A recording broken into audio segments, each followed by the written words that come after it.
Hey everyone! So for today's video, tuturuan ko kayo kung paano gamitin ang continuous division sa pagkuha ng GCF. So let's start! Ang continuous division ay isang process ng pagkuha ng GCF na kung saan patuloy o tuloy-tuloy nating dinidivide yung number hanggang sa yung parehas na set ng number na meron tayo ay wala ng same factor na pwedeng i-divide sila. So, para mas maintindihan natin, let's have an example. So, let's have example number 1, which is 8 and 16. Yung 8 and 16, isisulat lang natin sila.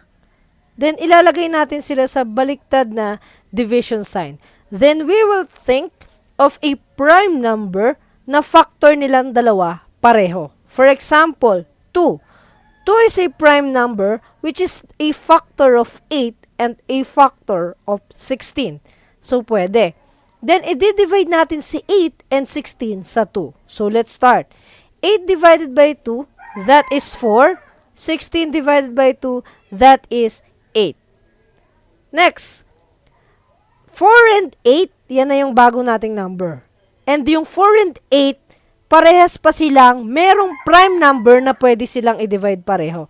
So, i-divide ulit natin sila. Isip ulit tayo ng prime number na pwedeng i-divide si 4 at si 8. So, 2 ulit yon.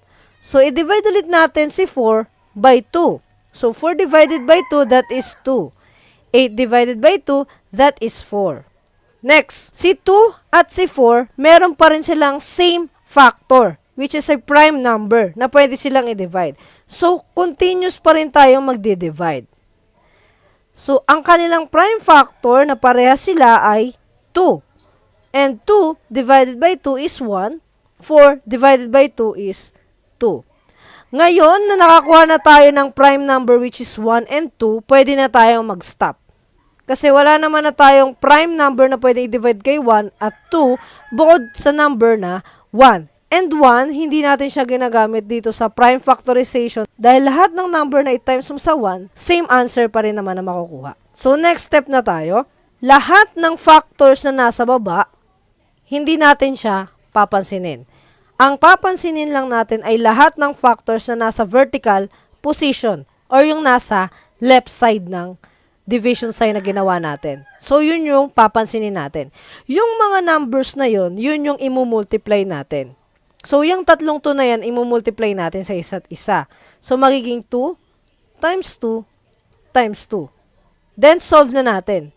2 times 2 is equals to 4. Then, times 2, that is 8. This means that our GCF here is equals to 8. And that is our final answer.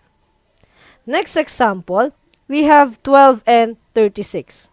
So, sulat lang ulit natin yung 12 and 36. Then, ilagay natin siya sa baliktad na division sign.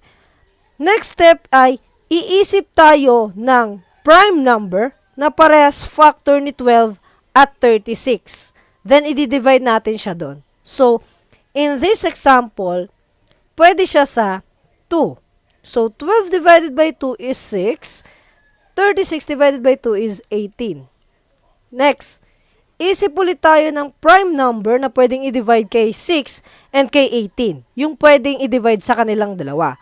So, that is 2 pa din. And 6 divided by 2 is 3. 18 divided by 2 is 9.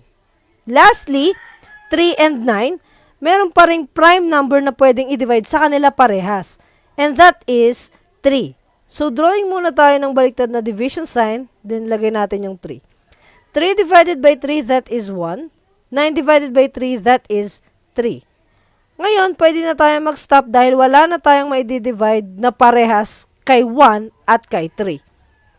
So, dito na tayo sa mga factors na naka-vertical position. So, next step na tayo. Imo-multiply na natin lahat ng numbers na yan, yung naka-vertical position. So, that is 2 times 2 times 3. Yan po yung nakabilog na yan. So, solve na natin yan. 2 times 2 is equals to 4. And 4 times 3 is equals to 12. This means that our GCF for this example is equals to 12. Then we will box our final answer. That's it. Last example, example number 3, we have 24 and 30. So, we will write 24 and 30, saka yung baliktad na division sign. Then, think ulit tayo ng prime number na pwede i-divide kay 24 and kay 30. For example, 2 again. Pwede siyang i-divide sa 2. So, 24 divided by 2, that is 12. 30 divided by 2, that is 15. Next, isip ulit tayo ng pwedeng i-divide kay 12 na pwede ding i-divide kay 15, which is a prime number. So, pwede ba yung 2? No. Dahil ang 15, hindi siya divisible by 2. Next, pwede ba yung 3? Yes.